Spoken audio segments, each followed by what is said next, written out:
நம்ம 35 ஆரம்பிக்கணும் மாதாஜி. ஹரே கிருஷ்ணா. ஆமா பிரபுஜி, நான் அப்படிதான் போட்டு வச்சிருக்கேன். ஆமா சரி. பிரபு 35 தான். 35 தான். Okay Mataji, okay Mataji. நானும் போட்டு next week வச்சிருக்கேன். அப்படின்னு போட்டிருக்கேன். சரி, ஒரு நிமிஷம். இத படிக்கிறதுக்கு சூத கோசாமியா? சூப்பர். ஹரே கிருஷ்ணா. ஆ. இப்ப நம்ம செயலை பத்தி கொஞ்சம் ஒரு சின்ன விளக்கம் பார்ப்போமா? ஏதோ சவுண்ட் வந்துகிட்டே இருக்கு. ஹரே கிருஷ்ணா. கொஞ்சம் சாமா ஊட்டுறதெல்லாம் கொஞ்சம் ஸ்டாப் பண்ணுங்க. இது கலாவதி மாதாஜியோட ஹெட்செட்டோட ப்ராப்ளம். ஹரே கிருஷ்ணா.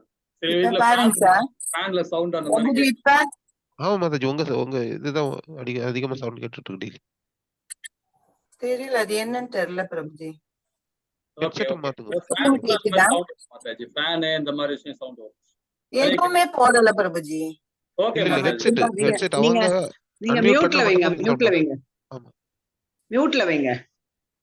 நீங்க படிக்கும்போது வேணுமா மட்டும் மாத்திரம் open பண்ணா போதும். படிக்கும்போது மட்டும் ஓபன் பண்ணா. வேணுமா மாத்திரம் அன்மியூட் பண்ணிக்கலாம். ஆமா. ஹரே கிருஷ்ணா மாதாஜி. ஹரே கிருஷ்ணா. சரி, ஹரே நாம கிருஷ்ணா வந்து பிரபுஜி. ஹரே கிருஷ்ணா மாதாஜி. ஒரு செயலை பத்தி நம்ம பார்ப்போம். ஒரு பிரபுபாதா வந்து ஒரு 5 விதமா ஒரு கொடுத்துருக்காங்க. அது என்னன்றது பார்ப்போமா? நம்ம எப்படி அந்த செயலை எப்படி பண்றோம், நம்ம எதுக்காக இந்த வையகத்துக்கு வந்திருக்கோம், நாம என்ன செஞ்சுட்டு இருக்கோம், இதெல்லாம் சின்ன ஒரு பக்தி மார்க்கத்துல நம்ம ஒரு கலந்துரையாடல் பண்ணலாம். அதுக்கப்புறமா இதை படிப்போம். ஏதாவது செய்ய விரும்பினால் எதை செய்வீர்கள் அப்படின்றத பிரபுபாதா வந்து ஒரு கொஸ்டின் கேட்கிறார். ஏதாவது செய்ய விரும்பினால் எதை செய்வீங்கள் அப்படின்றார். இது ஸ்ரீமத் பகவத்கீதையில பகவான் சொன்னதுதான் அவரு திருப்பி கேட்கிறார். ரொம்ப அழகா கேட்டிருக்கார். ஏதாவது செய்ய விரும்பினால் எதை செய்வீங்கள் அப்படின்னு கேட்டிருக்காரு. நம்ம என்ன செய்யலாம்னு நினைக்கிறீங்க சொல்லுங்களா பாப்போம். ஹரே கிருஷ்ணா. பக்தி தொண்டு பக்தி தொண்டு தான் செய்யணும். வேற ஒண்ணுமே இல்ல. இந்த கலியுகத்துல பக்தி ஒண்ணுதான். பக்தி தொண்டு தான். ஓகே. நாம சங்கீர்த்தனம் செய்யணும். ஹரே கிருஷ்ணா. ஹரே கிருஷ்ணா. மத்தவங்களுக்கு உதவி பண்ணணும். ஓகே. இப்ப நாம பக்தி பண்றது இல்ல மாதாஜி, பக்தி பண்றது நாம பொத்தாம் பொதிப்பா சொல்லிடலாம். நம்ம எல்லாமே கேட்ட டக்கு என்ன சொல்லுவோம், நாம இந்த வேதம் படிக்கிறோம் அதனால டக்குன்னு சொல்லிடலாம். எப்படி பண்ணணும், பகவானுக்கு நாம என்ன செய்யணும்னு ஏதாவது செய்ய விரும்பினால் எதை செய்யணும் பகவானுக்கு? பக்தி தொண்டு செஞ்சுட்டு தினம் இத சிரவணம் கேட்கணும். இது பாகவதம் கேட்கணும், பகவத்கீதை கேட்கணும். அதுக்கப்புறம் நாம சங்கீர்த்தனம் செய்யணும், பகவானுக்கு பக்தி தொண்டு செய்யணும், பிரசாதம் பண்ணி 4 பேருக்கு பிரசாதம் வழங்கணும். இதெல்லாம் தான் செய்யணும். நாம அலங்காரம் பண்ணணும். இதுதான் இப்ப நாம சின்ன ஒரு விஷயமா நம்ம பார்த்தோம். இதுல வந்து பிரபுபாதர் நீங்க சொன்னதுதான் அதே சொல்றாரு. அதே போலோ கிருஷ்ணா, பஜோ கிருஷ்ணா, கரோ கிருஷ்ணா அப்படின்ற 3 விதமா சொல்றாரு. நம்ம போலோ கிருஷ்ணனா பகவானை பத்தி நம்ம சொல்லணும், அவருடைய பகவானை பத்தி நம்ம சொல்லணும், அவருடைய வைபவத்தை பத்தி நம்ம படிக்கணும், அவருடைய விபூதியை பத்தி படிக்கணும். ஸோ அவர் லீலையில நாம எல்லாம் தெரிஞ்சுக்கணும். இதுதான் வேதமே நம்ம சொல்லி கொடுக்குது. அதை படிச்சுக்கிட்டு நம்ம ஒரு சின்ன ஒரு கதையோட சொன்ன ஏதாவது ஒரு பகவானை பத்தி ஒரு கதை சொன்னோம்னு வச்சுக்கலாம், அந்த கதை அப்படியே நாம மனசுக்குள்ளேயே இருக்கும். பகவான லீலை, அவருடைய லீலை அதை மையப்படுத்தி நம்ம யார்கிட்டயே ஏதாவது பேசினா கூட அதை மையப்படுத்தி நம்ம பகவானை மையப்படுத்தி நம்ம பேசணும். அப்ப பேசும்போது பாத்தீங்கன்னா அந்த உணர்வு எங்கேயுமே போகாது. இது ஆன்மீகம், இது ஆன்மீகத்திலே இருக்கும். அந்த உணர்வு நாம செய்யணும். இதுதான் ஏதாவது செய்ய விரும்புனா கண்டிப்பா நாம இதுதான் செய்யணும். இந்த ஆன்மீகத்தை விட்டு நாம எந்த செயலை பகவானை நினைக்காம எந்த செயல் நாம செய்யறோமோ அது எல்லாமே எப்படி சொல்றது பாத்தீங்கன்னா மோசம். அதாவது எப்படி சொல்றதுன்னா இதை பத்தி எதுவுமே செய்யணுமா எல்லாமே நம்ம துன்பத்தை தான் நாம விழுந்துருவோம். இது எல்லாம் துன்ப கடவுள் தான். நாம இருக்கிறது எல்லாமே துன்ப கடவுள் தான் இருக்கும். பகவானை எதிர்த்து நம்ம மையப்படுத்தி எது பேசலையோ அது கண்டிப்பா எல்லாமே பௌதிகம் தான். பௌதிகத்துல போகும்போது நமக்கு நிறைய பிரச்சனைகள், நோய், சொல்ல போனா நோய் தான். இந்த நோயை குணப்படுத்தணும்னா கண்டிப்பாக நம்ம ஆன்மீகம் மட்டும்தான் செய்ய முடியும். இந்த பௌதிகம்னாவே நோய் தான் அப்படின்ற ரொம்ப அழகா. இப்ப போலோ கிருஷ்ணா பகவானை பத்தி நாம நிறைய சொல்லிக்கிட்டே இருக்கணும். பஜோ கிருஷ்ணானா பகவானை பத்தி ஹரிநாமத்தை சொல்லணும். எப்படி பத்தி ஹரிநாமத்தை சங்கீர்த்தனம் பண்ணணும். பகவானை பத்தி நாம என்னெல்லாம் நினைக்கிறோமோ அதான் கீர்த்தனம். நம்ம பகவானை பத்தி என்னெல்லாம் நினைக்கிறோமோ அவருடைய 1000 நாமங்கள் இருக்கு. அந்த நாமங்களை 10 நாமத்தை வச்சு 1 மணி நேரம் நம்ம அதை அப்படியே சங்கீர்த்தனம் பண்ணலாம். 1 மணி நேரம் மேல சங்கீர்த்தனம் பண்ணலாம். 10 நாமத்தை வச்சு மாதவா அப்படின்னு சொன்னாவே போதும். அதை வச்சு நம்ம நிறைய அப்படியே அவ்வளவு பொறுமையாக கொண்டு போகலாம். கோவிந்தா அப்படின்னாவே போதும். அதை வச்சு நிறைய கொண்டு போயிட்டு இருக்கலாம். இது மாதிரி சங்கீதனம் நம்ம பஜனை பண்ணோம் பகவானுக்கு. ஹரோ கிருஷ்ணா. இந்த 3மே நாம இது செயல்பாடுல கொண்டு வரணும். இந்த 3மே நாம செயல்பாடுல கொண்டு வந்தாதான் இதுதான் நாம செய்ய வேண்டிய செயலே. இது இல்லாம செய்யறது எல்லாமே நோய் தான். இது செய்யாம நாம எந்த காரியம் செஞ்சோமோ அது கண்டிப்பா நோய் தான். அதாவது பௌதிகமான நோய் அப்படின்றது. 3வது என்ன பிரபு? 3வது என்ன சொன்னீங்களா? என்னது? கரோ கிருஷ்ணா. அதாவது போலோ கிருஷ்ணனா பகவானை பத்தி பேசுது. பஜோ கிருஷ்ணா அடுத்தது சொன்னீங்க. 3வது தான் புரியல. அது கரோ கிருஷ்ணா. கரோ கிருஷ்ணானா நம்ம என்ன சொல்றதுன்னா பகவானை பத்தி எல்லா விதமான லீலையும் எல்லா விதமான வைபவத்தையும் நம்ம எல்லாமே தெரிஞ்சுக்கணும். இப்ப நம்ம வாழ்க்கையான லட்சியம் என்ன அப்படின்றத பிரபுபாதா கொடுக்குறாரு. அதாவது வாழ்க்கையோட நம்ம லட்சியம் என்ன அப்படின்னு கேட்கிறாரு. இதுல பாத்தீங்கன்னா பகவத்கீதையில பகவான் அர்ஜுனன்கிட்ட சொல்றார், அனைத்து வேதங்களுமே என்னால் உருவாக்கப்பட்டது. நானே வேதாந்தத்தை அறிந்தவன். அதாவது வேதாந்த கரு நானே, வேதத்தை சுருக்கியவனும் நானே அப்படின்றார். உருவாக்கணும் நான் தான், சுருக்கணும் நான்ன்றார். 2 விதமா அவர் பகவான் சொல்றாரு பகவத்கீதையில. அப்ப நம்மளோட வாழ்க்கை லட்சியம் என்ன மாதிரி லட்சியமா நாம இருக்கணும் அப்படின்றத 3 விதமா நம்ம படிக்கலாம். ஏதாவது பிரபுபாதா விளக்கம் கொடுக்குறார். அந்த 3 விதமான லட்சியம் என்னென்ன அப்படின்ற நீங்க ஏதாவது சொல்ல முடியுமா?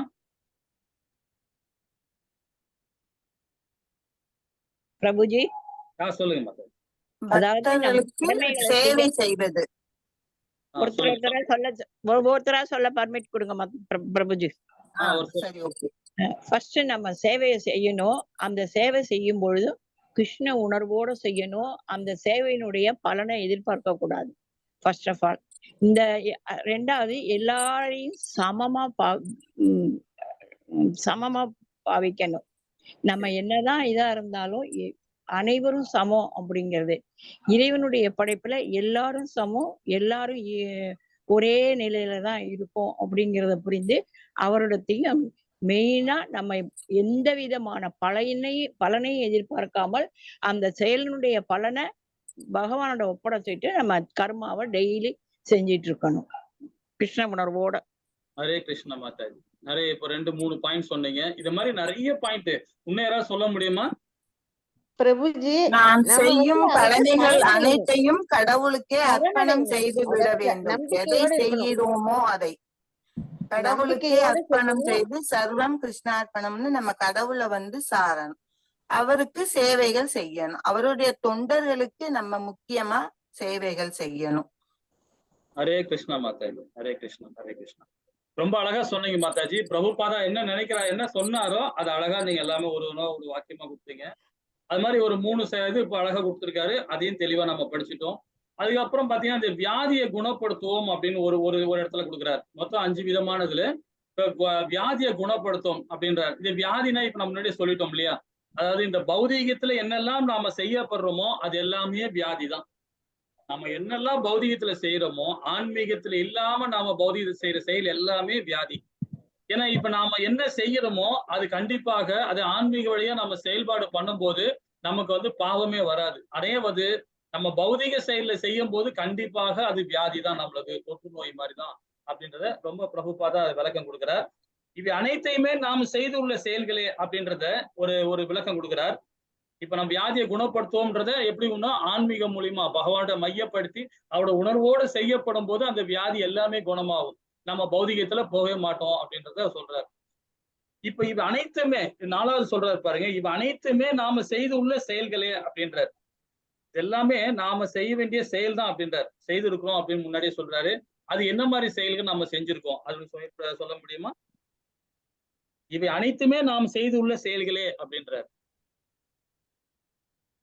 ஹரே கிருஷ்ணா பிரபுஜி. வாழ்க வளமுடன். ஹரே கிருஷ்ணா பிரபு. நம்ம செயல்கள் அனைத்தும் நம்மளோட சுயநலத்துக்காகவே செய்யப்பட்ட செயல்கள் பிரபுஜி. ஹரே கிருஷ்ணா மாதாஜி. கரெக்டா சொன்னீங்க மாதாஜி. இப்ப நம்முடைய வாழ்வில் ஏதேனும் பிரச்சனையை நாம சந்திக்க நேரிட்டா அதற்கு காரணமே இதற்கு முன்னால் நாம் செய்திருக்க பாவத்தின் விளைவுகளே அப்படிதானே இல்லைங்களா? இப்ப நாம ஏதாவது இப்போ ஒரு ஏதாவது ஒரு தப்பு பண்ணியிருந்தோம்னா அதோட விளைவு கண்டிப்பா இதே பகவத்கீதை ஸ்ரீமத் பகவத்கீதை ரொம்ப அழகா பகவான் சொல்லியிருக்காரு. விதையை நாம ஒரு விதையை போட்டோம்னா அது என்ன ஆகும், கடைசியா கனியா வரும்போது 1000 கனி லட்சக்கணக்குல கனி கிடைக்கும். அந்த பாவமான செயல் அது மாதிரி கிடைக்கும். அதே மாதிரி நீங்க நம்ம எந்த பாவமே செய்யாம பகவான உணர்வோட நாம செய்யும் போது பாத்தீங்கன்னா அது மாதிரி பலன் ஏகப்பட்ட நமக்கு கனி எவ்வளவு கிடைக்குதோ அது மாதிரி நமக்கு கிடைக்கும் இல்லைங்களா? அதுதான் அழகா சொல்ல. இப்ப நாம வாழ்வில் ஏதோனும் பிரச்சனை நாம சந்திக்க நேரிட்டோம்னு வச்சுக்கோங்க, கண்டிப்பாக நாம முன்னாடி ஏதோ தவறு செஞ்சிருக்கிறோம் அப்படின்றத நாம உணரணும். எனக்கு பகவான் இது ஏன் இந்த மாதிரி ஒரு பிரச்சனை வந்தது அப்படின்னா அது நாம செஞ்ச கர்மா. அதை நாம அனலைஸ் பண்ணணும். இது நாம அதை ஏத்துக்கணும். நம்ம அந்த துன்பமான காரியத்தை நம்ம ஏத்துக்கணும். அது நாம செஞ்ச செயல் தான். அது வேற யாரோ நம்ம செஞ்சா கூட அதுவும் நாம செஞ்ச தப்பு தான். நாம செஞ்ச தப்பு வேற ஆள் மூலியமா நமக்கு அந்த தண்டனை கொடுக்குறாரு. அது நம்ம ஏத்துக்கணும். அந்த பக்குவம் நம்ம என்னைக்குமே நாம இது பண்ணணும். அது அச்சப்படவே கூட. அச்சப்பட்டோம்னா கண்டிப்பா இவ அனைத்துமே நாம செய்துள்ள செயல்களே அந்த மாதிரி அர்த்தத்துல நாம எடுத்துக்கணுன்றத பிரபுபாதா ரொம்ப அழகா கொடுத்திருக்காரு. இன்னொன்னு சொல்றாரு, கிடைக்கும் நேரத்தில் சரியான முறையில் உபயோகப்படுத்துங்கள்ன்றாரு. இப்ப நாம கிடைக்கும் நேரத்துல நாம என்ன மாதிரி இந்த உலகமே நாம எவ்வளவு நாள் இருப்போம்? ஒரு 120 வருஷம் இருப்போமா? ஹையஸ்ட் அதான். குறைஞ்சபட்சம் ஒரு 60 ஒரு 50 இந்த மாதிரி இருக்கும். இது கீழே போக வேண்டாம். 50க்கு மேல நாம இருப்போம்னு நினைச்சுங்களேன். அந்த 50ன்றது இது ஆன்மீகத்துல நாம சின்ன ஒரு கடல்ல ஒரு சின்ன கடுகு போடுறோம். அதுதான் நாம கத்துக்கிறது. இந்த வாழ்நாள்ல இது மாதிரி 100 வாழ்நாள் நம்ம இருந்தா கூட பகவானை பத்தி புரிஞ்சிக்கவே முடியாது. ஏன்னா நாம எல்லாமே பந்தப்பட்ட வாழ்க்கை தான் வாழ்ந்துட்டு இருக்கோம். நமக்கும் குடும்பம் வீடு வாசல் எல்லாமே இருக்கு. நாம இந்த பௌதிகத்துல தான் இருக்கோம் இல்லைங்களா? இதை விட்டு வெளியே போக முடியாது, நம்மளால போக முடியாது. ஆனா பகவான் என்ன சொல்றாரு, இது உணர்வோட செயல்படுகின்றார். இந்த வாழ்க்கை நமக்கு பத்தாது. அதனால நாம எனி டைம் நம்ம எப்ப பார்த்தாலும் ஸ்லோகம் படிச்சுக்கிட்டு நம்ம ஜபம் பண்ணிட்டு இருக்கணும் அவசியமே இல்லை. எந்த பேச்சு எடுத்தாலும் எந்த உணர்வு எடுத்தாலும் பகவானை மையப்படுத்தி நாம பேச ஆரம்பிச்சாவே போதும், நாம பௌதிகத்துல போகவே மாட்டோம். இந்த உணர்வு தான். இப்ப நம்ம பிள்ளைகிட்ட ஏதாவது பேசணும்னா ஏதாவது ஒரு காரணம் போடும் போது அவரை மையப்படுத்தி நம்ம பேசலாம். நிறைய விஷயங்கள் பேசலாம். இதை நாம சிந்திக்கணும். யாருகிட்ட எங்க பேசினாலும் சரி, இதை காரணம் கட்டிய மத்தவங்க நம்மளை போய் தப்பா பேசணும்னு பிரச்சனையே இல்லை. நம்ம கிட்ட நம்மளுடைய செயல் நாம கரெக்டா நம்ம பகவானை மையப்படுத்தி பேச ஆரம்பிச்சுட்டே இருக்கணும். இதுதான் கிடைக்கும் நேரத்தில் சரியான முறையில் உபயோகப்படுத்துங்க. ரொம்ப பிரபுபாதா நமக்கு இந்த ஒரு போதனை கொடுக்குறாரு, ரொம்ப அழகான கொடுக்குறாரு. அப்புறம் சமுதாய பார்வையில சொல்றாரு. ஹரே கிருஷ்ணா, என்ன சொல்ல வந்தீங்க மாதாஜி? மனித பிறவிங்கிறது கிடைக்கிறது அடுத்த பிறவி என்னவாகும் தெரியாது. அதனால கிடைத்த அந்த மனித பிறவியில கொஞ்சம் கூட இத்தனை நாள் நம்ம எப்படியோ ஆயிட்டோம். இனிமே நம்ம கொஞ்சம் நிமிஷத்தை கூட வேஸ்ட் ஆக்காம பகவானை பற்றிய சிந்தனையோட சதா சர்வ காலமும் இருந்தாக்க நமக்கு நிச்சயமாக நல்லது கிடைக்கும். அடுத்த பிறவி நம்ம மனிதனாக பிறப்பதற்கும் மேற்கொண்டு பகவான் கைங்கரியம் செய்வதற்கு நமக்கு ஒரு வாய்ப்பு கிடைக்கும். பிரபுஜி ஹரே கிருஷ்ண மாதாஜி. இந்த உணர்வு தான் மாதாஜி, இந்த உணர்வு தான் சொல்லுவார். இப்ப நாம இப்ப நான் சொல்றதுன்னா எனக்கு 56 வயசு ஆகுதுன்னா நான் அப்போ 60 வயசு இருக்கும்போது 60 வருஷத்துக்கு முன்னாடி நான் எங்க இருந்தேன்? இந்த உணர்வு எல்லாருக்கும் இருக்கணும். இப்ப நான் ஒரு ஆளுக்கு ஒருத்தர் 50 வயசு ஆகுதுன்னா அப்ப நான் 60 வயசு இருக்கும்போது நான் 60 வருஷத்துக்கு முன்னாடி நான் எங்க இருந்தேன்? அப்ப நான் என்னமா இருந்தேன்?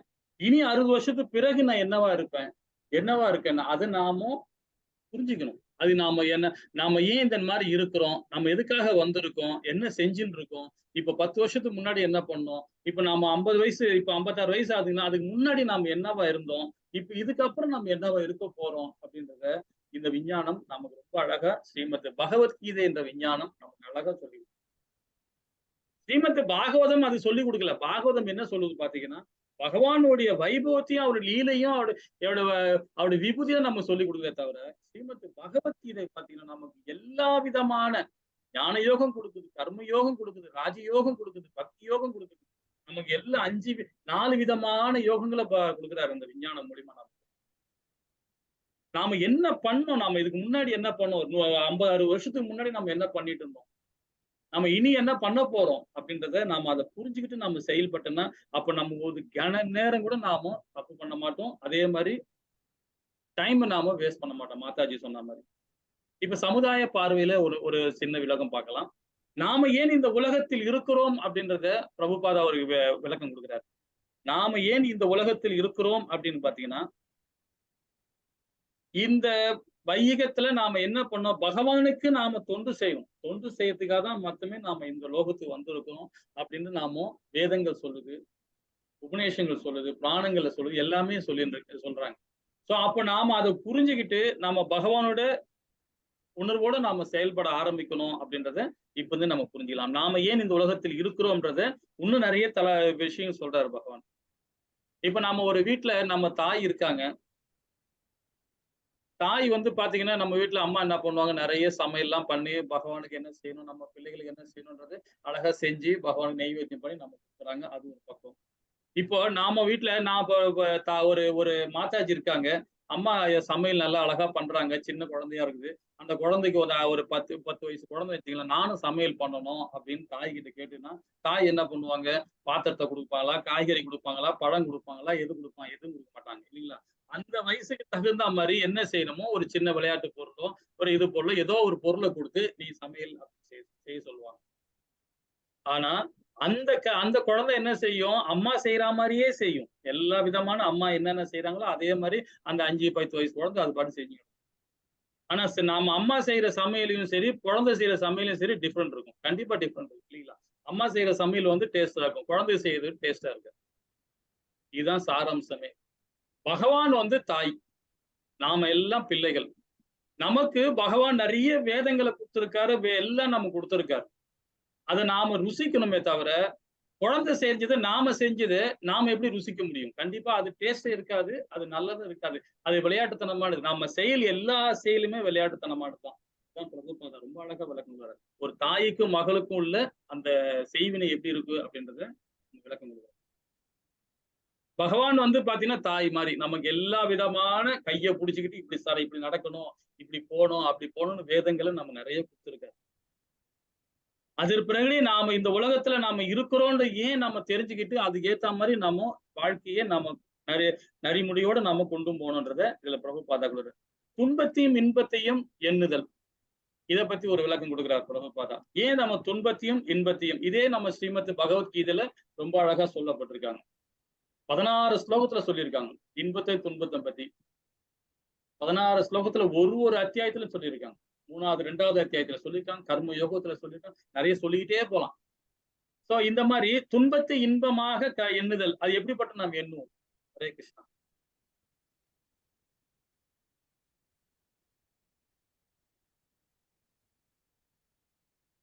ஹரே கிருஷ்ணா மாதாஜி. பிரபு பிரபுஜி நம்ம பாவம் கழிஞ்சு, நம்ம எப்போ பண்ண பாவங்கள்லாம் கழிஞ்சு போச்சு அப்படின்னு நினைக்கணும். குந்தி தேவி சொல்றாங்களே, அந்த கஷ்டத்தை கூட அப்பதான் நான் உன்னை நினைப்பேன் அப்படிங்கிறாங்க. ஹரே கிருஷ்ணா மாதா. ஹரே கிருஷ்ணா. ஆசைகள் ரொம்பவே நம்ம வந்து படக்கூடாது. கடவுள் நமக்கு எதை தராரோ அதை வச்சு நம்ம ரொம்ப சந்தோஷமா இருக்கணும். தெய்வத்துக்கிட்ட போய் எனக்கு இதை கூடு, நான் அது செய்யறேன், அந்த மாதிரி நம்ம எந்த இதையும் கடவுள்கிட்ட போய் கேட்க கூடாது. கடவுளுக்கு நமக்கு என்ன செய்யணும் அப்படிங்கிறது அவருக்கு நல்லாவே தெரியும். இந்த பகவானுக்கு போய் நான் உனக்கு இது செய்யறேன், எனக்கு இதை கூட அப்படிங்கிற மாதிரியான ஒரு இதுகளை எல்லாம் நாம் செய்யவே கூடாது.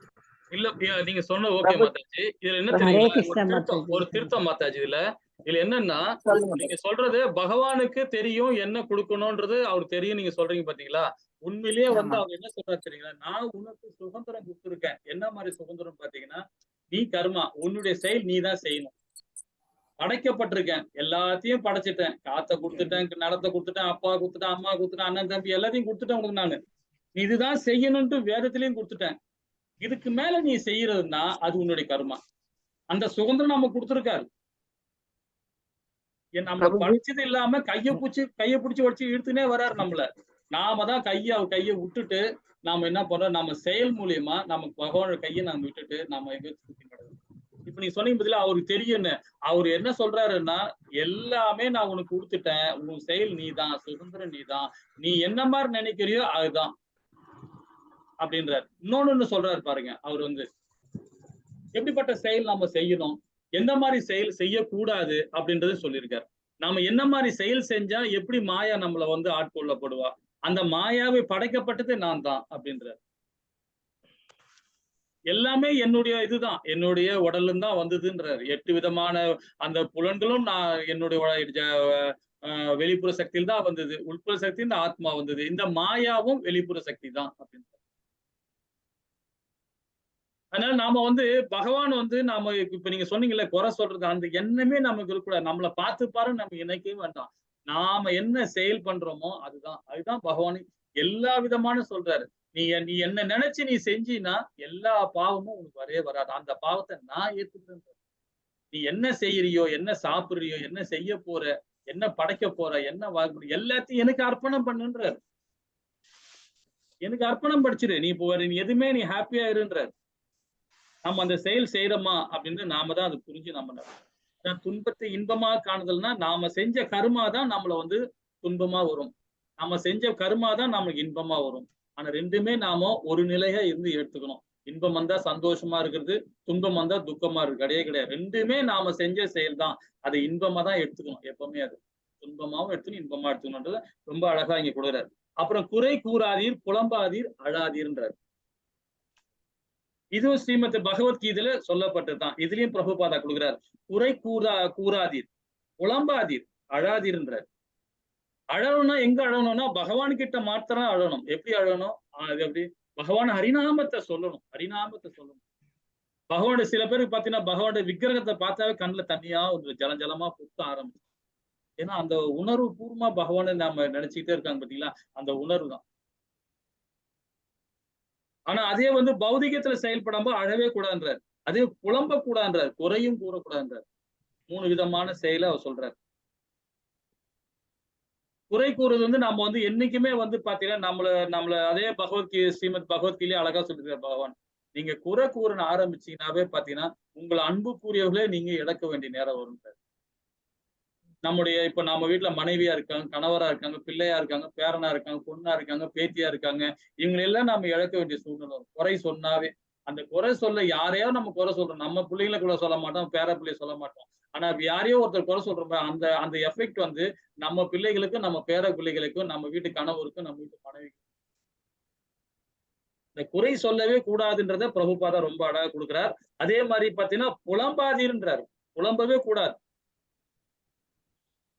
புலம்ப ஆரம்பிச்சுனாவே நாம பௌதிகத்துல இருக்குன்னு தான் அர்த்தம். ஹரே கிருஷ்ணா. நவீன சமுதாயத்தில் உள்ள பிரச்சனைகள் கேட்கிறாரு நம்ம பிரபுபாதா. நவீன பிரச்சனை உள்ள சமுதாயத்தில் உள்ள பிரச்சனைகள் கேட்கிறாரு.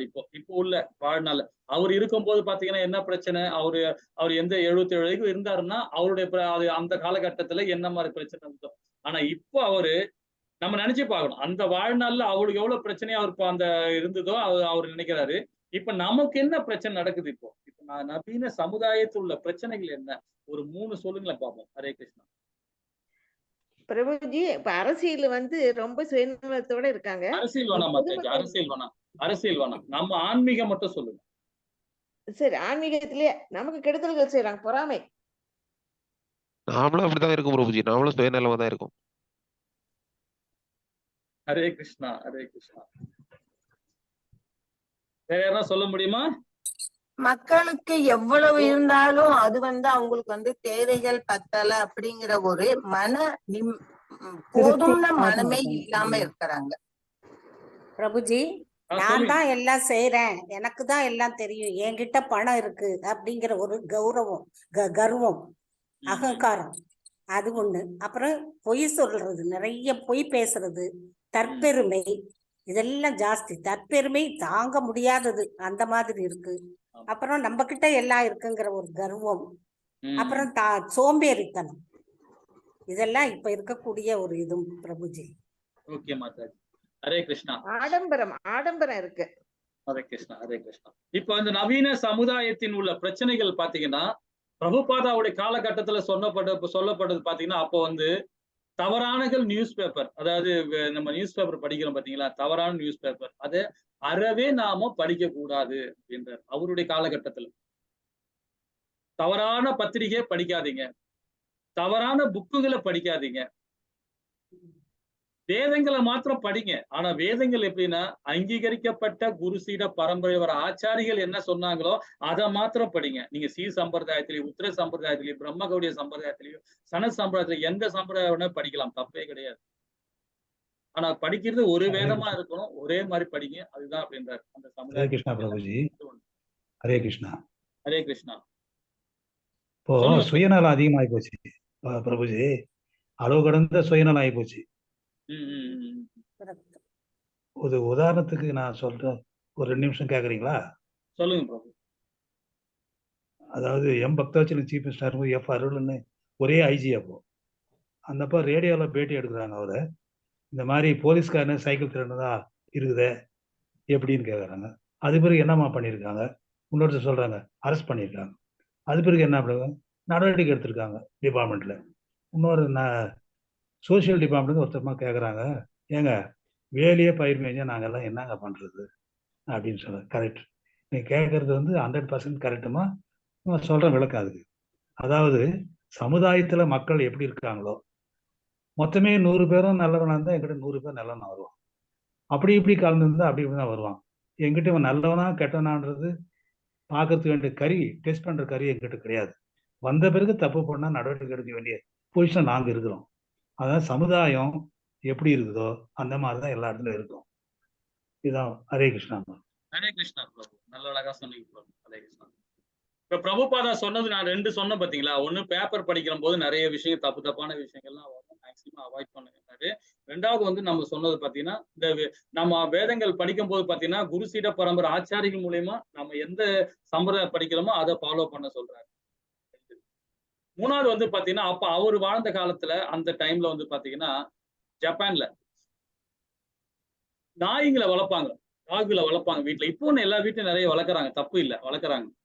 ஆனா டாக் வளர்க்கறது பிரபுபாதாக்கு அவரு அவரு ரொம்ப எமோஷனா சொல்றாரு. என்ன சொல்றாரு பாத்தீங்கன்னா, ஜப்பான்ல இப்பவும் அந்த அவர் வாழ்ந்த காலத்துல இருக்கும்போது ரொம்ப ரொம்ப பிரியமா வளர்ப்பாங்க. குழந்தைகளை எப்படி வளர்க்குறோமோ அது மாதிரி வளர்ப்பாங்களாம். வளர்க்கும் போது பாத்தீங்கன்னா அதுக்காக என்ன பண்ணுவாங்கலாம், தன்னுடைய சொத்தையே அந்த குழந்தைக்கு எழுதி வச்சு, அந்த நாய்க்கு எழுதி வச்சிருவாங்க. அந்த சமுதாயம் எப்படி போகுது பாருங்க. அந்த நாய்க்கு அது சொத்தை எழுதி வச்சிடுறாங்க. எழுதி வச்சது இல்லாம இப்ப வேற ஒரு ஆள் என்ன பண்றாங்கன்னா, அந்த நாய திருமணம் பண்ணிக்கிட்டா அந்த சொத்து இவனுக்கு வந்துரும். அது மாதிரி ஒரு கலாச்சாரம் ஜப்பான்ல அப்ப அந்த காலத்துல இருந்திருக்குன்றத பிரபுபாதா சொல்றாரு. இதே மாதிரி நம்ம பாரத தேசத்திலும் நடக்கும்ன்றார் அவர். நடக்கும், இப்ப இருக்காது, கொஞ்ச நாள் பிறகு இது வெளியே வரும்போது நடக்கும் அப்படின்றார். ஆனா இப்ப அவர் சொன்ன மாதிரி இப்ப எல்லா வீட்டையும் நம்ம நாய் வளர்க்குறோம். வளர்க்காமல எல்லா வீட்டையும் நல்லா வளர்க்குறோம். நாம அந்த நாய் ஏன் வளர்க்குறோம்னா, நம்ம பாத்தீங்கன்னா நம்ம செல்லமா இருக்குது, ஒரு பாசமா வச்சு வளர்க்குறோம், ஒரு நன்றியோட வளர்க்குறோம் அப்படின்றாரு. அந்த டைம் கூட நீங்க வேஸ்ட் பண்றீங்கன்றாரு. அது பிரபுபாதா சொல்ல வர்றது என்ன சொல்ல வர்றதுன்னா, அந்த டைம் கூட வேஸ்ட் பண்றீங்க. அதே நீங்க பகவானுக்கு பக்தியில கொடுங்க. நீங்க எதுக்காக அந்த சமுதாயத்தையும் அந்த மாதிரி விஷயத்தையும் ஏன் அடுத்த தலைமுறை கொண்டு போறீங்க அப்படின்றத அவரு விளக்கம் கொடுக்குறாரு. ஆனா இது பாத்தீங்கன்னா அந்த காலத்து உள்ளதுன்னு. இப்போ உள்ள நவீன காலத்துக்கு உள்ள பிரச்சனைகள் என்ன சொல்ல வர்றாரு அப்படின்னா, இப்போ உள்ள ஆச்சாரிகள் என்ன சொல்ற பாத்தீங்கன்னா, மொபைல், இப்ப டெலிவிஷன். இப்ப மொபைல் டெலிவிஷன்ல பாத்தீங்கன்னா நம்ம எப்ப பார்த்தாலுமே மொபைல் பார்க்க தப்பு இல்லை. நம்ம நிறைய விஷயங்கள ஜூம் லிங்க் பாக்குறோம். நம்ம என்னென்ன விஷயம் சேவை எல்லாம் பண்றோம், இதெல்லாம் பண்ணி பார்த்துட்டு இருக்கோம், தப்பு இல்லை. ஆனா இதே அதுக்கு அப்படியே நேர்மாறா விஷயங்களும் இதுல இருக்கு, மொபைல்ல இருக்கு. அதே மாதிரி டிவி, டெலிவிஷன். இப்போ உள்ள காலகட்டத்தில் டெலிவிஷன் பார்க்கவே கூடாது. ஏன்னா திறந்தாவே போதும், நியூஸை வச்சுக்கினா 1008 ஏதாவது ஒரு சின்ன ஒரு தப்பான விஷயம் கூட நாம பார்ப்போம். டிவி ஆஃப் பண்ணிடுவோம். ஏதோ தப்பா சொல்றாங்கப்பா அப்படின்னு சொல்லிட்டு ஆஃப் பண்ணிடுவோம். ஆனா நம்ம மனசு கேட்காது. மனசு ஒரு வாட்டி உள்ள இறங்கிடுச்சுன்னு வச்சுங்களா, அது என்ன செஞ்சாலும் அழிக்க முடியாது. அது ஏதாவது ஒரு இடத்துல கோபத்துல வரும்போது அது அப்படியே வெளியே வரும். அது ஏன்னா நாம எல்லாமே பௌதிகத்துல தான் இருக்கோம். நம்ம பெரிய மகான் கிடையாது, நம்ம பெரிய இது கிடையாது. நம்ம தன்னுணர்வு பாதையில அடைஞ்ச ஜீவாத்மா, நம்மளுடைய பிரம்ம நிலையை நம்ம அடையல ஒண்ணும். அந்த அடையாள நிலையில இருக்கும் போது நம்ம எது பார்த்தாலுமே நம்ம ஆழ் மனசுல பதிஞ்சிரும். பாக்குறோம் அவ்வளவுதான், ஜஸ்ட் கேட்கறோம் அவ்வளவுதான், ஜஸ்ட் அப்படின்னு நினைப்போம். ஆனா உள்ளுக்குள்ள அது இருந்துகிட்டே இருக்கும். அது என்னைக்கு வரும்னு பாத்தீங்கன்னா, ஏதோ ஒரு சூழ்நிலையில உங்களை அறியாமவே அந்த கோபம் வரும்போது, ஏதாவது ஒரு பிரச்சனை வரும்போது அது வெளியே வரும். அது உதாரணம் காட்டும் போது டக்குன்னு வெளியே வந்துடும். அதான் பிரபுபாதா சொல்றாரு. அவருடைய காலத்துல பாத்தீங்கன்னா இந்த ரேடியோ, நியூஸ் பேப்பர் இந்த மாதிரி விஷயங்கள்லாம் பார்க்காதீங்க. சமுதாயத்துல நிறைய பிரச்சனைகள் இருக்கும், அதெல்லாம் காது கொடுத்து கேட்காதீங்க, அதெல்லாம் தெரிஞ்சுக்காதீங்க அப்படின்றாரு. இன்னைக்குள்ள நவீன காலத்துல உள்ள இப்போ உள்ள ஆச்சாரி என்ன சொல்றாங்க பாத்தீங்கன்னா, டெலிவிஷன் பாக்குறது, சீரியல் பாக்குறது அறவே நிறுத்துங்க.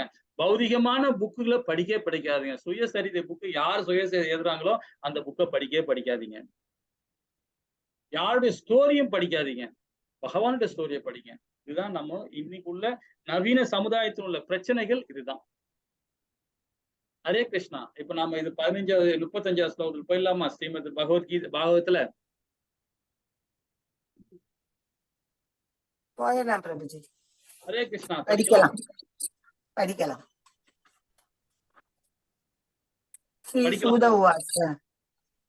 ஸ்ரீ சூத கோஸ்வாமி கூறினார், பரீட்சித்து மகாராஜனால் இவ்வாறு உத்தரவிடப்பட்ட கலிபுருஷன் பயத்தால் நடுங்க ஆரம்பித்தான். தன்னை கொல்ல யமராஜனை போல் தன் முன் நிற்கும் அரசனை பார்த்து கலி பின்வருமாறு பேசினான். தமது உத்தரவை மீறிய கலிபுருஷனை உடனே கொன்றுவிட அரசர் தயாரானார். உத்தரவை மீறாதிருந்தால் கலி தொடர்ந்து வாழ்வதில் அரசருக்கு எந்த ஆட்சேபனையும் இல்லை. பல வழிகளில் தண்டனையை தவிர்க்க முயன்ற கலிபுருஷன் இறுதியில் பயத்தால் நடுநடுங்கி அரசரிடம் சரணடைந்து விடுவதென்று முடிவு செய்தான். அரசர் அல்லது நிர்வாகி ஒருவர் கலிபுருஷனை எதிர்த்து நிற்கக்கூடிய வகையில் மரண தேவரான யமராஜனை போல் மிகவும் வலிமை மிக்கவராக இருக்க வேண்டும். அரசரின் கட்டளையை மதிக்காதவனின் உயிரை பறித்து விட வேண்டும். நாட்டு மக்களின் அன்றாட வாழ்வில் தொல்லைகளை விளைவிக்கும் கலிபுருஷனை அடக்கி ஆள்வதற்கு இதுதான் வழி. ஹரே கிருஷ்ணா பிரபுஜி. ஹரே கிருஷ்ணா. ஹரே கிருஷ்ணா மாதாஜி. இங்க சூத கோசாமி என்ன கூட பரிசுத்தமான எவ்வாறு உத்தரவிடப்பட்ட கலிபுருஷன் பயத்தால் நடுங்க ஆரம்பித்தான். ஏன்னா பரிசுத்த மகாராஜா பாத்தீங்கன்னா அவரு எப்படிப்பட்ட ஒரு, அதாவது என்ன சொல்ல வருது, நிறைய, அதாவது பகவானுடைய நேர் கிருபையில வந்தவர். ஆனால் இருந்தாலும் இந்த இடத்துல பாருங்க, ஒரு சாபத்தினால ஸ்ரீமத் பாகவத்தை அவரு கேட்க ஆரம்பிச்சிருக்காரு இல்லைங்களா? அவர் பகவானுடைய நேர் கருணையில உள்ளவர் தான். பட் இருந்தாலும் இந்த இடத்துல அவருக்குன்னு ஒரு விதி இருக்கு இல்லைங்களா? அந்த மாதிரி சூழ்நிலையும் கலிபுருஷனை எப்படி நாம வதம் பண்ணணும், எப்படி அவரை அவனை கொண்டு வரக்கூடாது இந்த கலியுகத்துல அப்படின்றது இந்த இடத்துல ரொம்ப அழகா சொல்லியிருக்கார். 36ல என்ன சொல்றாரு பார்ப்போம். ஹரே கிருஷ்ணா. 36 படிப்போம்.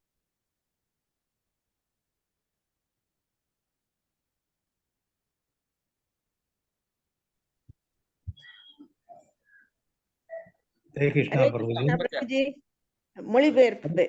எனவே சமய காவலர்களின் தலைமையானவரே, தங்களுடைய அரசாங்கத்தின் பாதுகாப்பில் நான் நிரந்தரமாக வாழக்கூடிய ஓரிடத்தை தயவு செய்து உறுதி செய்து விடுங்கள்.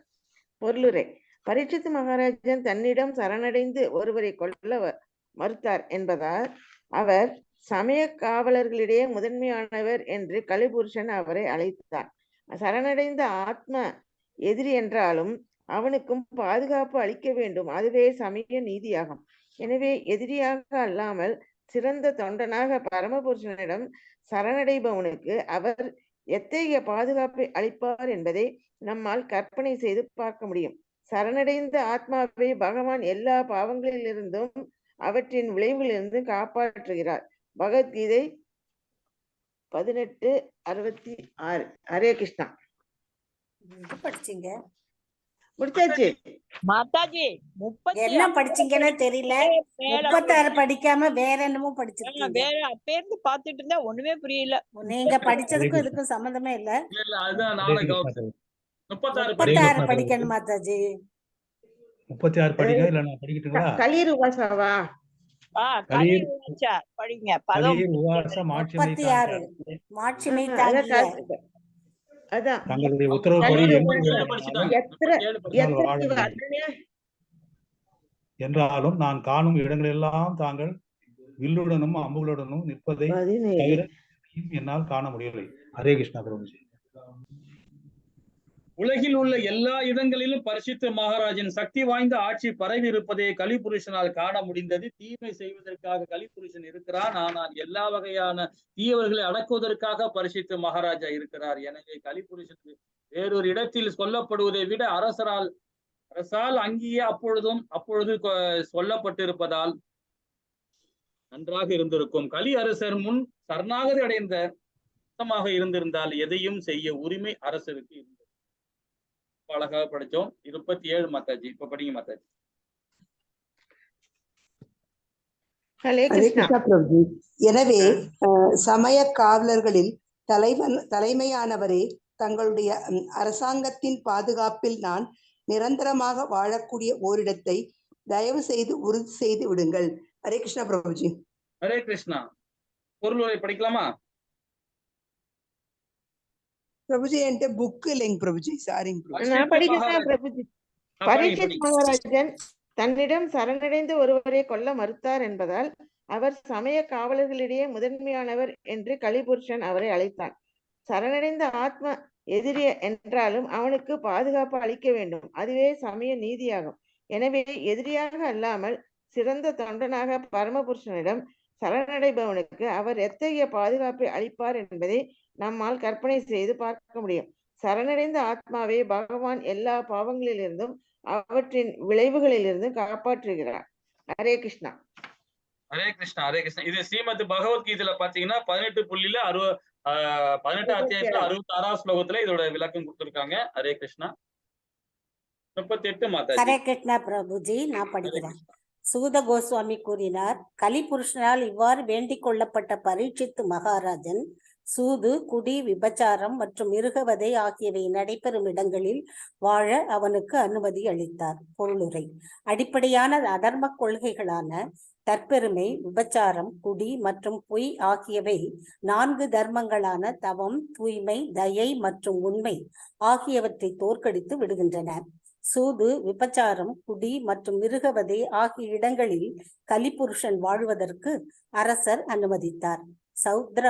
சௌத்ரமணி யஜ்ஞத்தை போன்ற சாஸ்திர விதிகளுக்கு எதிரான குடிப்பழக்கம், திருமண வாழ்வுக்கு அப்பாற்பட்ட பெண்களுடனான உறவு மற்றும் சாஸ்திர விதிகளுக்கு எதிரான மிருகவதை ஆகியவை அதர்மங்கள் என்பதை ஸ்ரீல ஜீவ கோஸ்வாமி சுட்டிக்காட்டுகிறார். பௌதீக இன்பத்தில் ஈடுபட்டுள்ளவர்களான பிரவருத்தர்கள் மற்றும் பௌதீக பந்தத்திலிருந்து முக்தி அடைந்தவர்கள் நிவர்த்தர்கள் ஆகிய இரு பிரிவினருக்கும் இருவேறு உத்தரவுகள் வேதங்களில் உள்ளன. பிரவர்த்தர்களுக்குரிய வேத கட்டளையானது அவர்களது செயல்களை படிப்படியாக ஒழுங்குபடுத்தி முக்தி வழியை நோக்கி அவர்களை செலுத்துவதற்கு ஏற்பட்டதாகும். எனவே மிக தாழ்ந்த அறியாமை நிலையில் இருந்து கொண்டு மது, மங்கை, மாமிசத்தை அனுபவிப்பவர்களுக்காக சில சமயங்களில் சௌத்ரமணி யஜ்ஞத்திற்கேற்ற குடிப்பழக்கம், திருமணத்தின் வழியாக பெண்ணுறவு மற்றும் யாகங்களை செய்து மாமிசம் உண்ணுதல் ஆகியவை சிபாரிசு செய்யப்படுகின்றன. இவ்வாறு வேத நூல்களில் சிபாரிசு செய்யப்படுவது ஒரு குறிப்பிட்ட வகுப்பினருக்கு மட்டுமே ஆகும், எல்லோருக்கும் அல்ல. அவை குறிப்பிட்ட வகுப்பினருக்குரிய வேத கட்டளைகள் என்பதால் பிரவர்த்தர்களால் செய்யப்படும் அத்தகைய செயல்கள் அதர்மங்கள் என்று கருதப்படவில்லை. ஒருவனுக்கு உணவாக இருப்பது மற்றவர்களுக்கு விஷமாக இருக்கக்கூடும். அதை போலவே தமோ குணத்தில் உள்ளவர்களுக்காக சிபாரிசு செய்யப்பட்டிருப்பது சத்துவ குணத்தில் உள்ளவர்களுக்கு விஷமாக இருக்கக்கூடும். எனவே ஒரு குறிப்பிட்ட வகுப்பினருக்காக சிபாரிசு செய்யப்பட்டுள்ள சாஸ்திர விதிகளை ஒருபோதும் அதர்மமாக கருதக்கூடாது என்று ஸ்ரீல ஜீவ கோஸ்வாமி பிரபு உறுதிப்படுத்துகிறார். ஆனால் உண்மையில் அவை அதர்ம செயல்கள் என்பதால் ஒருபோதும் அவற்றை ஆதரிக்க கூடாது. சாஸ்திர சிபாரிசுகள் இத்தகைய அதர்மங்களை ஆதரிப்பதற்காக ஏற்பட்டவை அல்ல, மாறாக தேவையாக உள்ள இந்த அதர்மங்களை படிப்படியாக தர்மத்தின் வழியில் கொண்டு செல்வதற்காகவே ஏற்பட்டுள்ளன. பரீட்சித்து மகாராஜனின் அடிச்சுவடுகளை பின்பற்றும் வகையில் தவம், தூய்மை, தயை மற்றும் உண்மை ஆகிய தர்ம கொள்கைகளை நாட்டில் நிலைப்படுத்தி அதர்ம கொள்கைகளான தற்பெருமை, விபச்சாரம், குடிப்பழக்கம் மற்றும் பொய்யுரைத்தல் ஆகியவற்றை தடுக்க வேண்டியது தேச தலைவர்களின் கடமையாகும். சூது, குடி, விபச்சாரம் மற்றும் மிருகவதை போன்ற பழக்கங்களை கொண்ட இடங்கள் இருக்குமானால் அத்தகைய இடங்களுக்கு கலிபுருஷனை மாற்றிவிட வேண்டும். இத்தகைய அதர்மங்களுக்கு அடிமையானவர்களை சாஸ்திர விதிகளால் ஒழுங்குபடுத்தி விடலாம்.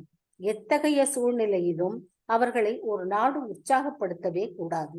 அதாவது எல்லா வகையான சூது, குடி, விபச்சாரம் மற்றும் நேர்மையின்மை ஆகியவற்றை அரசாங்கம் முற்றிலும் நிறுத்திவிட வேண்டும். தீமையை ஒழிக்க விரும்பும் நாடு பின்வரும் முறையில் சமய கோட்பாடுகளை அறிமுகப்படுத்தலாம். ஒரு மாதத்தில் குறைந்தபட்சம் 2 உபவாச நாட்களாவது இருக்க வேண்டும். தவம். பொருளாதார கண்ணோட்டத்தில் பார்த்தாலும் மாதம் 2 முறை உபவாசம் இருப்பது நாட்டில் ஏராளமான உணவை மிச்சப்படுத்தும். மேலும் நாட்டு மக்களின் சுகாதாரத்திற்கும் இது சாதகமாக அமையும். 2. முறையே 24 வயதையும் 16 வயதையும் அடைந்துள்ள இளம் வாலிபர்களுக்கும் பெண்களுக்கும் கட்டாய திருமணம் நடத்தி வைக்க வேண்டும். பள்ளிக்கூடங்களிலும் கல்லூரிகளிலும் உள்ள ஆண் பெண் இணை கல்வி முறையில் தீங்கில்லை. ஆனால் ஆண்களும் பெண்களும் முறைப்படி திருமணம் செய்து கொண்டவர்களாக இருக்க வேண்டும். ஆண் பெண் மாணவர்களுக்கிடையில் நெருக்கமான உறவு ஏற்படுமானால் தீய உறவு இல்லாதபடி அவர்களுக்கு முறையாக திருமணம் செய்து வைக்க வேண்டும். விவாகரத்து சட்டம் விபச்சாரத்தை தூண்டுவதால் இதை ஒழித்து விட வேண்டும். 3. நாட்டில் ஓர் ஆன்மீகமான சூழ்நிலையை உருவாக்கும் நோக்கத்திற்காக நாட்டு மக்கள் தங்களது வருவாயில் 50% தானம் செய்துவிட வேண்டும். பின்வரும் முறைகளில் அவர்கள் பாகவத கொள்கைகளை பரப்ப வேண்டும். கர்மயோகம் அல்லது அனைத்தையும் பகவானின் திருப்திக்காக செய்தல். பகவத்கீதை ஸ்ரீமத் பாகவதத்தை தினந்தோறும் அங்கீகாரம் பெற்றவர்களிடமிருந்து அல்லது தன்னுணர்வு பெற்ற ஆத்மாக்களிடமிருந்து கேட்டறிதல். வீட்டிலோ அல்லது ஆலயத்திலோ கூட்டாக நாம சங்கீர்த்தனம் செய்தல். ஸ்ரீமத் பாகவதத்தை போதிப்பதில் ஈடுபட்டுள்ள பாகவதர்களுக்கு தொண்டு செய்தல் மற்றும் இறையுணர்வு நிரம்பிய ஒரு சூழ்நிலையை கொண்ட இடத்தில் வசித்தல். மேற்கண்ட முறையில் நாடு ஒழுங்குபடுத்தப்படுமானால் இயல்பாகவே எல்லா இடங்களிலும் இறையுணர்வு செழித்தோங்கும். எல்லா வகையான சூதும் இழிவை ஏற்படுத்துவதாகும். நாட்டில் சூதாட்டத்தை உற்சாகப்படுத்துவதால் உண்மை முற்றிலும் மறைந்து விடுகிறது. இளம் ஆண்களையும் பெண்களையும் மேற்குறிப்பிட்ட வயதுகளுக்கு மேல் திருமணமாகாமல் இருக்க அனுமதிப்பதையும் எல்லா வகையான மிருக வதைகளுக்கு அனுமதி அளிப்பதையும் உடனே தடை செய்ய வேண்டும். சாஸ்திரங்களில் குறிப்பிட்டபடி மாமிசம் உண்பவர்களை அனுமதிக்கலாம், இல்லையெனில் கூடாது. புகைப்பிடித்தல், புகையிலை மெல்லுதல் மற்றும் தேநீர் அருந்துதல் ஆகியவை உட்பட எல்லா வகையான போதைப் பொருட்களையும் தவிர்க்க வேண்டும். ஹரே கிருஷ்ணா பிரபுஜி. ஹரே கிருஷ்ணா மாதாஜி. ஹரே கிருஷ்ணா. இதுல 3 விதமான நமக்கு கொடுத்திருக்காரு இல்லைங்களா? அதாவது முதல்ல நம்ம சாப்பாடு விஷயத்துல, அதாவது நம்ம பிரசாதம் விஷயத்திலயும் சரி, உணவு விஷயத்திலயும் கட்டுப்பாடு இருக்கணும்னு சொல்லப்பட்டிருக்கு. இல்ல நாம பாத்தீங்கன்னா இந்த 2 நாள் மட்டும் நம்ம விரதம் இருக்கலாம், மாசத்துக்கு 2 நாள் மட்டும். நிறைய பேர் விரதம் இருக்கலாம், அந்த மாதிரிலாம் இருக்கணும்னு அவசியமே இல்லைன்றது ரொம்ப அழகா சொல்லியிருக்காரு முதல்ல. 2வதுல பாத்தீங்கன்னா 24 வயது வரை 11 வயது இந்த ஆண் பெண் உள்ள திருமணத்தை பத்தி ரொம்ப அழகா சொல்லியிருக்காரு. 3வது பாத்தீங்கன்னா ஆன்மீக சூழலை உருவாக்கும் நோக்கத்திற்காக மக்களுடைய வாழ்வில் நாம செயல்படணும். எப்படிப்பட்ட செயல்படணும்னா அதாவது 50% நம்ம வருமானத்துல கண்டிப்பாக ஆன்மீகத்துக்கு கொடுக்கணும் அப்படின்னு சொல்லுவோம். இந்த 3 விதமா ரொம்ப அழகா விட்டுருக்காங்க. இது கலியுகத்துல நாம எப்படி எல்லாம் நடைபெறணும்ன்றது ரொம்ப அழகா இந்த இடத்துல சொல்லப்பட்டிருக்கு. ஹரே கிருஷ்ணா. 39 மாதாஜி. கலிபுருஷன் இன்னொரு இடத்தை வேண்டியதால் தங்கம் இருக்கும் இடத்தில் வாழ அரசர் அவனுக்கு அனுமதி அளித்தார். ஏனெனில் தங்கம் இருக்கும் இடத்தில் பொய், குடிப்பழக்கம், காமம், வெறுப்பு மற்றும் பொறாமை ஆகியவை இருக்கும் அப்படின்னு சொல்லப்படுது. பிரபுஜி நான் படிக்கிறேன். பிரபுஜி படிங்க மாதாஜி. கலிபுருஷன் இன்னும் ஒரு இடத்தை வேண்டியதால் தங்கம் இருக்கும் இடத்தில் வாழ அரசர் அவனுக்கு அனுமதி அளித்தார். ஏனெனில் தங்கம் இருக்கும் இடத்தில் பொய், குடிப்பழக்கம், காமம், வெறுப்பு மற்றும் பொறாமை ஆகியவையும் இருக்கும். பொருளுரை. 4 இடங்களில் வசிக்க கலிக்கு பரீட்சித்து மகாராஜன் அனுமதி அளித்த போதிலும் அவரது ஆட்சி காலத்தில் அத்தகைய இடங்கள் இருக்கவில்லை என்பதால் அவ்விடங்களை தேடி கண்டுபிடிப்பது அவனுக்கு மிகவும் கடினமாக இருந்தது. எனவே கலி தனது துஷ்ட காரியங்களுக்காக உபயோகித்துக் கொள்ளக்கூடிய நடைமுறைக்கேற்ற ஓரிடத்தை அளிக்கும்படி அரசரை கேட்டுக்கொண்டான். எனவே தங்கம் இருக்கும் இடத்தில் வாழ அரசர் அவனுக்கு அனுமதி அளித்தார். ஏனெனில் தங்கம் உள்ள இடத்தில் மேலே குறிப்பிட்ட 4 விஷயங்கள் உட்பட பொறாமையும் இருக்கும். எனவே கலிபுருஷன் தங்கத்தை மையமாக கொண்டான். ஸ்ரீமத் பாகவதத்தின்படி தங்கம் நேர்மையின்மை, குடி, விபச்சாரம், வெறுப்பு மற்றும் பொறாமை ஆகியவற்றை தூண்டுகிறது. தங்க நாணயம் மற்றும் காகித நாணயமும் கூட தீயவையே. காகித நாணயம் கலப்பற்ற தங்கத்திற்கு சமமானதல்ல என்பதால் தங்க நாணய மதிப்பு போலித்தனத்தை அடிப்படையாக கொண்டுள்ளது. இதன் அடிப்படை போலித்தனமாகும். ஏனெனில் உண்மையான கையிருப்பு தங்கத்தை விட அதிகமான மதிப்பு கொண்ட காகித நாணயங்கள் புழக்கத்தில் விடப்படுகின்றன. அதிகாரிகளால் விளைவிக்கப்படும் செயற்கையான இந்த பணவீக்கம் நாட்டின் பொருளாதாரத்தில் துஷ்பிரயோஜனத்தை தூண்டுகிறது. கெட்ட பணத்தினால் அல்லது செயற்கையான காகித பணத்தினால் அன்றாட உபயோகப் பொருட்களின் விலை செயற்கையான முறையில் உயர்த்தப்படுகிறது. கெட்ட பணம் நல்ல பணத்தை விரட்டி விடுகிறது.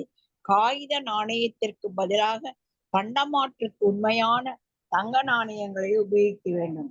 இது தங்கம் துஷ்பிரயோஜனம் செய்யப்படுவதை தடுக்கும். பெண்கள் தங்க நகைகளை அளவோடு உபயோகிப்பதற்கு மட்டுமே அனுமதிக்க வேண்டும். இது காமம், வெறுப்பு மற்றும் பொறாமை ஆகியவற்றை தூண்டாது. நாணயங்களின் வடிவில் உண்மையான தங்கம் புழக்கத்தில் இருக்குமானால் நேர்மையின்மை, விபச்சாரம் போன்றவைகளின் பெருக்கத்துக்கு காரணமாக உள்ள தங்கத்தின் ஆதிக்கம் தானாகவே மறைந்துவிடும். இதனால் லஞ்ச ஊழல் தடுப்பு இலாக்காவிற்கு அவசியமே இருக்காது. ஹரே கிருஷ்ணா பிரபுஜி. ஹரே கிருஷ்ணா மாதாஜி. இப்ப தங்கத்தை பத்தி ரொம்ப அழகா சொல்லப்பட்டிருக்காங்க இல்லைங்களா? தங்கம்னாவே பௌதிகம் தான். அதே நம்ம 3வது அத்தியாயத்துல ஸ்ரீமத் பகவத்கீதையில ரொம்ப அழகா சொல்லப்பட்டிருக்காங்க. நிஷ்காம மகாராஜா பத்தி சொல்லிருக்காங்க. என்ன பண்ணிருக்காரு பாருங்க. அவர் பகவானோட உணர்வு இல்லாம அவர் என்ன பண்ணிருக்காரு, நிறைய பேர் தானம் கொடுத்திருக்காரு. கொடுத்து இல்லாம பகவானோட உணர்வோடு இல்ல கொடுத்ததுனால அந்த 2 அந்தனர் கொடுத்தனால பிரச்சனையாச்சு. அதனால அவர் பலியா போனார். இது ஒண்ணு. 2வது இடத்துல அதே ஸ்ரீமத் பகவத்கீதையில பகவானே என்ன சொல்லிருக்காருன்னா, இது செல்வத்தை விரும்பவனே அப்படின்னு கேட்டிருக்காரு. அப்புறம் தனஞ்சயனே யாருக்கு அர்ஜுனனை சொல்லியிருக்காரு. செல்வத்தை விரும்புவோரே எனக்கு ரொம்ப முக்கியமானது அப்படின்னு கேட்கிறாரு. ஒரு இடத்துல சொல்றாரு. 4 நல்லோர்ல அவங்க ஒரு இடமா சொல்லியிருக்காரு. ஆனா இங்க ஸ்ரீமத் பாகவத்துல பாருங்க, இந்த இடத்துல தங்கத்தை பத்தி நம்ம என்ன மாதிரி அதே பகவானோட உணர்வோட நாம சம்பந்தப்படும் போது பாத்தீங்கன்னா இந்த தங்கம் நமக்கு எது கொடுத்தாலும், தங்கம் கொடுத்தாலும் சரி, வெள்ளி கொடுத்தாலும், கல்லு கொடுத்தாலும், பொண்ணை கொடுத்தாலும், வைரத்தை கொடுத்தாலும் சரி, நாம அது ஒரு மாதிரி பொருட்டாவே பார்க்க மாட்டோம் இல்லைங்களா? இதே தங்கத்தை பௌதிக கண்ணோட்டத்துல பார்க்கும்போது இந்த காமம் வரும், வெறுப்பு வரும், பொறாமை இருக்கும். இது எல்லா விதமான குடிப்பழக்கம், இந்த மாதிரி விஷயங்கள் 4 விதமான விஷயங்கள் கண்டிப்பா வரும். அது நம்ம ஸ்ரீமத் பகவத்கீதையில இந்த விஞ்ஞானத்தை பத்தி ரொம்ப அழகா சொல்லியிருக்காரு. செல்வத்தை எப்படி நாம எடுத்தவங்களுக்கு தானம் கொடுக்கணும், எப்படி நாம செல்வத்தை வச்சு எப்படி அதை சமுதாயத்துக்கு எப்படி நாம அது பயன்படுத்தணும் அப்படின்ட்டு சொல்லியிருக்காரு. அதே ஆன்மீகத்துல அந்த தங்கத்தை வச்சு எப்படி நாம இது பண்ணலாம் அப்படின்றதும் ரொம்ப அழகா அது நம்முடைய ஸ்ரீமத் பகவத்கீதையில ரொம்ப அழகா சொல்லப்பட்டிருக்காங்க. ஹரே கிருஷ்ணா. இதுல என்ன சொல்றாங்க பார்ப்போம். அடுத்ததுல 40வது ஸ்லோகம் மாதாஜி. படிக்கிறா பிரபுஜி? படிங்க மாதாஜி.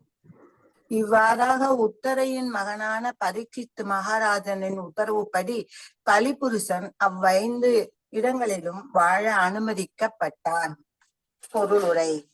இவ்வாறாக தங்கத்தை ஆதாரமாக கொண்ட கலியுகம் ஆரம்பமானது. எனவேதான் உலகம் முழுவதிலும் நேர்மையின்மை, குடிப்பழக்கம், மிருகவதை மற்றும் விபச்சாரம் ஆகியவை அளவு கடந்து உள்ளன. தீமையை ஒழிப்பதில் நல்லோர் ஆவல் கொண்டுள்ளனர். தீமையை ஒழிக்கும் முறை மேலே கொடுக்கப்பட்டுள்ளது. இந்த யோசனையை அனைவரும் நன்கு பயன்படுத்தி கொள்ளலாம். ஹரே கிருஷ்ணா பிரபுஜி. ஹரே கிருஷ்ணா மாதாஜி. ஹரே கிருஷ்ணா. ஹரே கிருஷ்ணா. 41 படிக்கலாமா? ஹரே கிருஷ்ணா.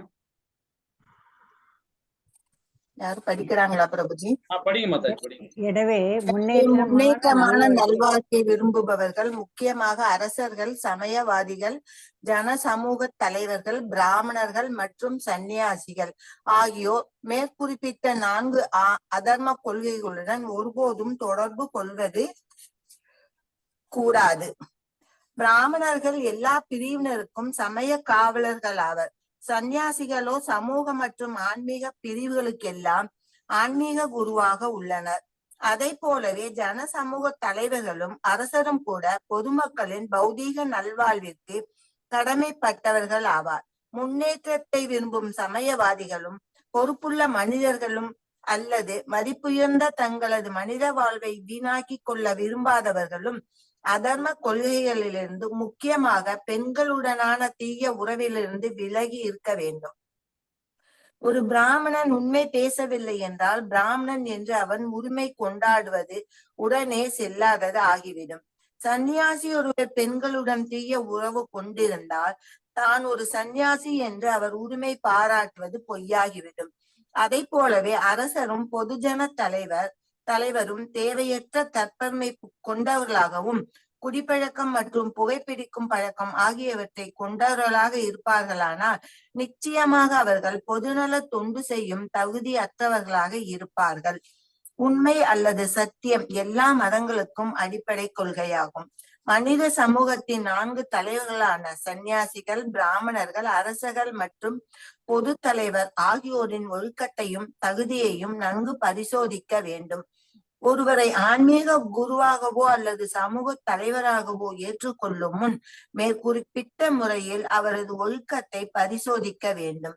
அத்தகைய சமூக தலைவர்கள் கல்லூரி படிப்பில் குறைந்த தகுதி உடையவர்களாக இருக்கலாம். ஆனால் சூது, குடி, விபச்சாரம் மற்றும் மிருகவதை ஆகிய 4 தகுதியின்மைகளில் இருந்து முக்கியமாக அவர்கள் விடுபட்டிருப்பது அவசியமாகும்.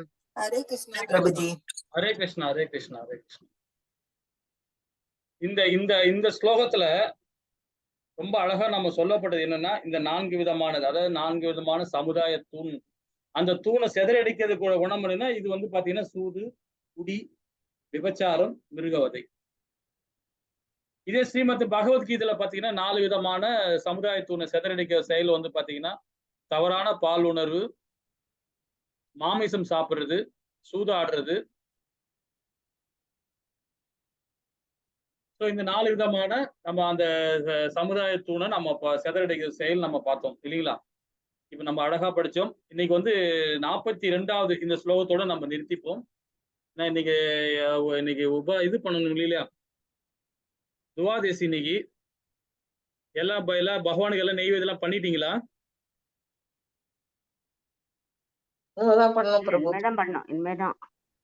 நீ 10 மணிக்குள்ள பண்ணிடணும். ஹரே கிருஷ்ணா. இந்த ஸ்லோகத்தோட படிச்சு நிறுத்திக்கலாம். நான் எல்லாம் ரெடி பண்ணி வச்சுட்டேன். இப்ப நெய்வேத்தியம் தான் பண்ணணும். ஹரே கிருஷ்ணா மாதாஜி. இதை படிக்கலாம். ஹரே கிருஷ்ணா பிரபுஜி. ஹரே கிருஷ்ணா மாதாஜி. அதன் பிறகு அரசர் தர்ம தேவதை எருது இழந்திருந்த 3 கால்களை மீண்டும் கூடுபடி செய்தார். மேலும் செயல்களுக்கு உற்சாகமூட்டுவதன் மூலம் பூமியின் நிலையையும் அவர் நன்கு விருத்தியடை செய்தார். பொருளுரை: கலிபுருஷனுக்கு குறிப்பிட்ட இடங்களை அளிப்பதன் மூலமாக பரீட்சித் மகாராஜன் உண்மையில் கலியை ஏமாற்றிவிட்டார். கலி எருதின் வடிவிலிருந்த தர்மம் மற்றும் பசுவின் உருவிலிருந்த பூமி ஆகியோரின் முன்னிலையில் தமது ராஜ்யத்தின் உண்மையான நிலையை அவரால் நன்கு மதிப்பிட முடிந்தது. எனவே எருதின் 3 கால்களான தவம், தூய்மை மற்றும் தயை ஆகியவற்றை நிலைநாட்டுவதற்கான தகுந்த நடவடிக்கைகளை அவர் உடனே மேற்கொண்டார். மேலும் உலக மக்களின் பொது நன்மைக்காக தங்கத்தை கையிருப்பு வைத்து உபயோகிப்பது நல்லதென்று அவர் எண்ணினார். தங்கம் நிச்சயமாக பொய், குடி, விபச்சாரம், பொறாமை ஆகியவற்றை உற்பத்தி செய்யக்கூடிய ஒன்றாகும். ஆனால் சரியான அரசன் அல்லது பொதுஜன தலைவர், பிராமணர் அல்லது சன்னியாசி ஒருவரின் வழிகாட்டலால் அதே தங்கத்தை தர்ம தேவதையான எருதின் இழந்த கால்களை சரிகட்டுவதற்காக அவர் நன்கு பயன்படுத்தி கொள்ள முடியும். எனவே பரீட்சித் மகாராஜன் அவரது பாட்டனாரான அர்ஜுனனை போலவே கலியின் போக்கில் வைக்கப்பட்டிருந்த கள்ளத்தனமான தங்கத்தை எல்லாம் சேகரித்து ஸ்ரீமத் பாகவதத்தின் உபதேசத்திற்காக, அதை சங்கீர்த்தன யஜ்ஞத்திற்காக உபயோகித்தார். முன்பு நாம் யோசனை கூறியது போல் ஒருவர் தம் செல்வத்தை 3 பாகங்களாக பிரிக்க வேண்டும். அதாவது 50% பகவானின் சேவைக்கு, 25% குடும்ப அங்கத்தினருக்கு மற்றும் 25% சொந்த தேவைகளுக்கு.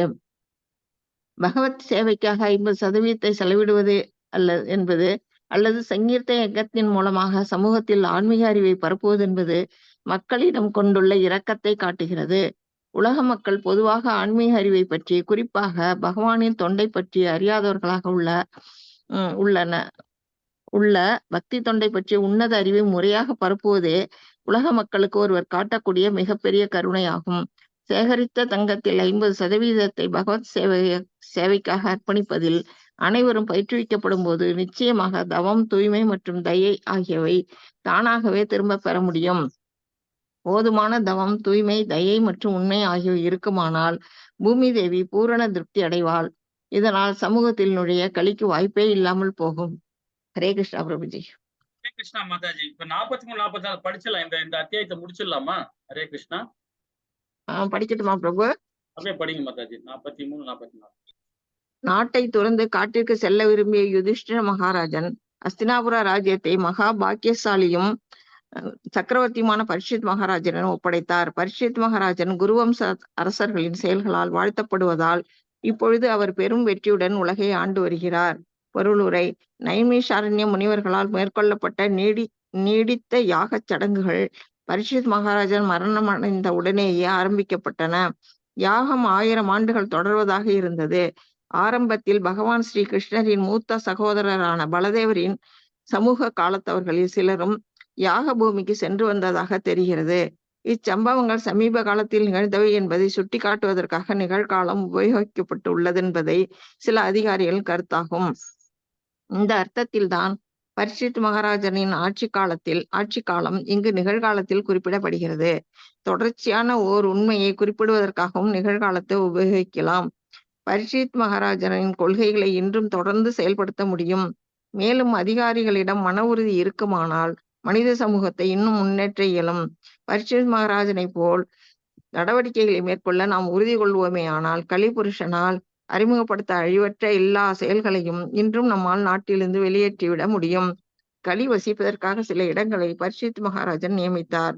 ஆனால் சூது, குடி, விபச்சாரம் மற்றும் மிருகவதை போன்ற செயல்கள் நடக்க இடமில்லாதபடி அவர் பார்த்து கொண்டதால் கலியால் இத்தகைய ஓரிடத்தை கூட உலகில் கண்டுபிடிக்க முடியவில்லை. இன்றைய நிர்வாகிகள் நாட்டிலிருந்து லஞ்ச ஊழலை ஒழித்துவிட விரும்பினாலும் முட்டாள்களான அவர்களுக்கு இதை செய்யும் வழி தெரியவில்லை. அவர்கள் சூது, குடி, விபச்சாரம் மற்றும் சினிமா ஆகியவை நடத்தப்படும் இடங்களுக்கு அனுமதி அளிப்பதுடன் தங்களது சொந்த விவகாரங்களிலும் நேர்மையற்றவர்களாக உள்ளனர். ஆனால் அதே சமயம் நாட்டிலிருந்து லஞ்ச ஊழலையும் விரட்ட விரும்புகின்றனர். இறை உணர்வு இல்லாத இறைவனின் ராஜ்யத்தை அவர்கள் விரும்பினால் அது எப்படி சாத்தியமாகும்?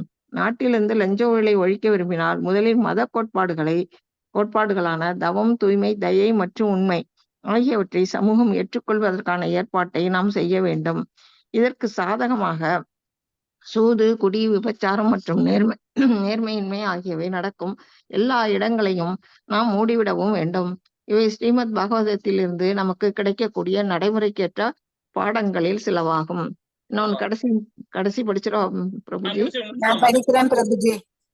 நான் படிக்கிறேன். அபிமன்யு புத்திரரான பரீட்சித் மகாராஜன் சிறந்த அனுபவசாலி ஆவார். அவரது சீரிய ஆட்சி முறையாலும் ஆதரவாலும் தான் இத்தகைய ஒரு யாகத்தை நீங்கள் செய்வது சாத்தியமாகியுள்ளது. பொருளுரை: பிராமணர்களும் சந்நியாசிகளும் சமூகத்தை ஆன்மீக வாழ்வில் முன்னேற்றுவதில் நிபுணர்கள் ஆவர். ஆனால் சத்திரியர்கள் அல்லது நிர்வாகிகள் மனித சமூகத்தின் பௌதீக செழுமையிலும் அமைதியிலும் நிபுணர்கள் ஆவர். இவ்விரு பிரிவினரும் அனைத்து மகிழ்ச்சிக்கும் தூண்களாக உள்ளனர் என்பதால் மக்களின் பொதுவான நலனுக்காக முழுமையாக ஒத்துழைக்க வேண்டியவர்களாவர். கலியை ராஜ்யத்திலிருந்து வெளியேற்றுவதிலும் பிரஜைகள் ஆன்மீக வாழ்வை ஏற்றுக்கொள்ளும்படி செய்வதிலும் பரீட்சித் மகாராஜன் போதுமான அனுபவம் பெற்றிருந்தார். பொதுமக்கள் கருத்துக்களை ஏற்றுக்கொள்பவர்களாக இல்லாவிட்டால் ஆன்மீக தன்னுணர்வின் அவசியத்தை அவர்களுக்கு உணர்த்துவது மிக கடினமாகும்.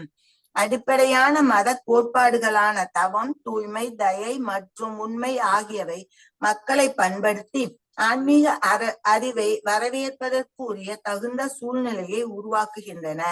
இச்சாதகமான சூழ்நிலையைத்தான் பரீட்சித் மகாராஜன் உருவாக்கினார். இவ்வாறாக நைமிஷாரண்ய முனிவர்களால் 1000 ஆண்டுகளாக தொடர்ந்து யாகங்களை இயற்ற முடிந்தது. அதாவது அரசாங்கத்தின் உதவியின்றி எந்த தத்துவ கோட்பாடுகளையும் அல்லது மத கோட்பாடுகளையும் தொடர்ந்து முன்னேற செய்வது இயலாது. இப்போது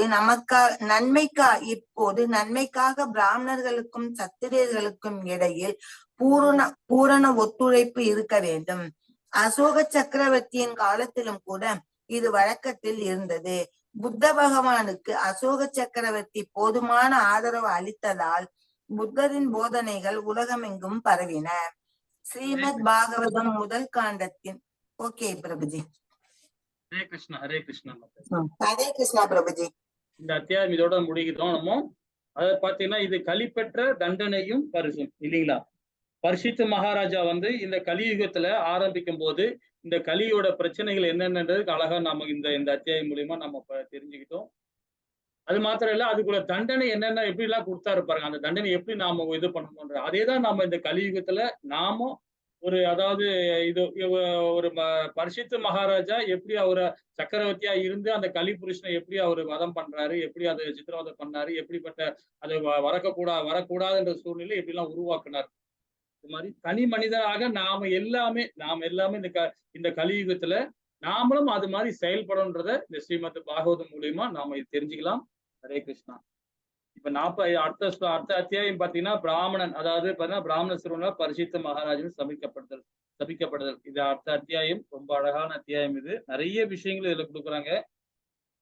ஒரு பிராமண சிறுவன் அவன் எப்படி அவர் கொடுத்தான் அப்படி இது ஒரு முன்னோர் கதை. இவனோட அந்த பையனோட முன்ன செஞ்ச ஒரு செயல் அது போன ஜென்மத்தோட ஸ்டோரி நம்ம அடுத்த வாரம் பார்ப்போம். அதே மாதிரி பரிசித்து மகாராஜி அது முந்தின பிரிவில் அவர் என்னவா இருந்தாரு அதை பத்தியும் நாம அடுத்த வாரம் ஒரு ஸ்டோரியா நான் சொல்றேன். இதே மாதிரி இந்த சிறுவன் யாரு, போன பிரிவில் அவன் என்னவா இருந்தாரு, அந்த சிறுவனோட அப்பா அவர் ஒரு ஆச்சாரி, அவரு ஏன் அங்க அந்த மாதிரி கோலத்துல இருந்தாரு, அவருடைய ஸ்டோரியும் இந்த 3 பேருமே சம்பந்தப்பட்டது போன பிரிவில் அவங்க எப்படி இருந்தாங்க அப்படின்றத நாம அந்த கதை அது ஒரு ஸ்டோரி அது வேதத்துல கொடுத்துருக்காங்க. அது நாம அடுத்த வாரம் படிச்சுட்டு இத பார்ப்போம். ஹரே கிருஷ்ணா. ஹரே கிருஷ்ணா பிரபுஜி. ஹரே கிருஷ்ணா பிரபுஜி. ஹரே கிருஷ்ணா பிரபுஜி. ஹரே கிருஷ்ணா பிரபுஜி. ஹரே கிருஷ்ணா பிரபுஜி. ஹரே கிருஷ்ணா பிரபுஜி. ஹரே கிருஷ்ணா. கிருஷ்ண கிருஷ்ண ஹரே ஹரே. ஹரே ராம ராம ராம ஹரே ஹரே. ஓம்